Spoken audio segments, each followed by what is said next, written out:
Good afternoon, and be sure to subscribe to Brain Drain for more tall tales and fun facts about everything from airports to amusement parks to athletics. Today we have no crypto night as we supermine the world of digital wallets. Time to go insane in the blockchain on this Bitcoin episode of Brain Drain. What is Bitcoin? Bitcoin is a digital currency or cryptocurrency, which is a type of money that is entirely virtual. It can be used to purchase products and services in lieu of credit cards, checks, and wampum. It's like an online version of cash. While there are novelty coins that say Bitcoin on them, seen here for $5 on Amazon, these coins are otherwise worthless without the private code printed on the inside. Most retailers still do not accept Bitcoin, but it is becoming more commonplace, as bigger companies like Microsoft, PayPal, Overstock, and Rakuten are embracing the increasingly popular currency. You can even find Bitcoin ATMs in malls and at gas stations. And that same gas station has my phone number on the wall for some reason. How does Bitcoin work? Bitcoin is a decentralized digital currency, meaning it does not coordinate with a central bank and does not require intermediaries or administrators for transactions to be completed or regulated. It is a peer-to-peer system. This allows Bitcoin interactions to remain relatively anonymous. However, there is a recorded public ledger that notes each transaction, known as a blockchain. The blockchain makes sure that Bitcoins go where they're supposed to go, that they aren't duplicated or double spent, and that they're not spent by someone who does not own the specified Bitcoins. Where do Bitcoins come from? One can use real money to buy Bitcoins, one can sell products and be paid in Bitcoins, or Bitcoins can be created using a computer process called mining. In Bitcoin mining, computer hardware will take on mathematical calculations for the Bitcoin network to confirm peer-to-peer transactions. This helps keep the blockchain consistent, honest, and assigns proof of work to each new block. The more the computer hardware helps with the processing power of the transaction, the more rewarding it can be. These Bitcoin miners can reap the benefits of transaction fees as well as accrue newly created Bitcoins. Cha-ching! Who came up with Bitcoin?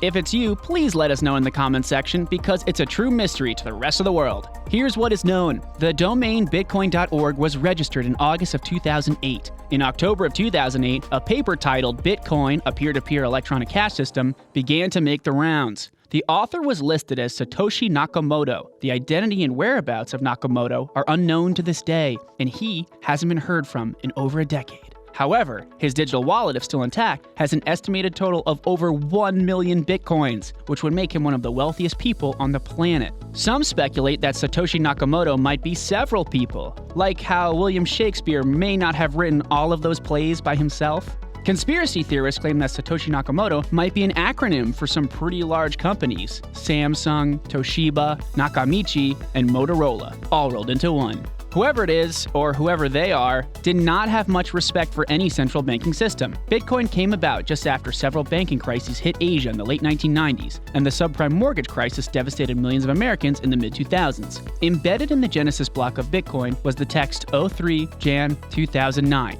Chancellor on the brink of second bailout for banks, referring to an article about how the central banks continued to let people down. Bitcoin fun facts. The first beneficiary of a Bitcoin transaction was computer scientist Hal Finney, who received 10 Bitcoins from Satoshi Nakamoto on January 12, 2009. In May of 2010, the first accepted commercial transaction using Bitcoin took place, when a programmer bought 2 Papa John's pizzas for 10,000 Bitcoins. At that time, 10,000 Bitcoins were worth around $40. Now they're worth around $400 million. Yup, and ever since, May 22nd has been known as Bitcoin Pizza Day. And while that's a lot of dough, one group has some deeper dish and even deeper pockets of their own when it comes to Bitcoin. When the FBI shut down the controversial Silk Road a few years back, it acquired all of the Bitcoins that were on the wild website. The Bureau wound up procuring about 1.5% of all the world's Bitcoin, which is a lot more than we have. If you lose it, you can't use it. In November of 2013, information technology specialist James Howells misplaced 7,500 Bitcoins. While doing some spring cleaning, he accidentally threw away a disk containing the private keys of Bitcoins that he had mined in 2010. Without the code, the funds are inaccessible, and no one will be able to use them, especially James. But misery loves company. Mr. Howells should be comforted to know that over 25% of all Bitcoins that have been mined have been lost. Limited edition. Bitcoin is finite. When Bitcoin was founded, the cryptic crypto creator created and coded 21 million coins. And while there are less Bitcoins in circulation than actually exists, that number won't exponentially grow. The Big Byte Theory. Like the dollar has cents, Bitcoins have smaller denominations. The Satoshi is the smallest unit of the Bitcoin currency. A Satoshi is 100 millionth of a single Bitcoin. It is named in honor of the creator, Satoshi Nakamoto. Or should we say, after all 7 of the original creators? Right, Billy Shakespeare? So, there are over 2,500 cryptocurrencies. Which one's your favorite? Bitcoin, Ethereum, Doge, SafeMoon? We plan on starting a digital tip jar, and we'll take what we can get. And I guess spend it at Papa John's?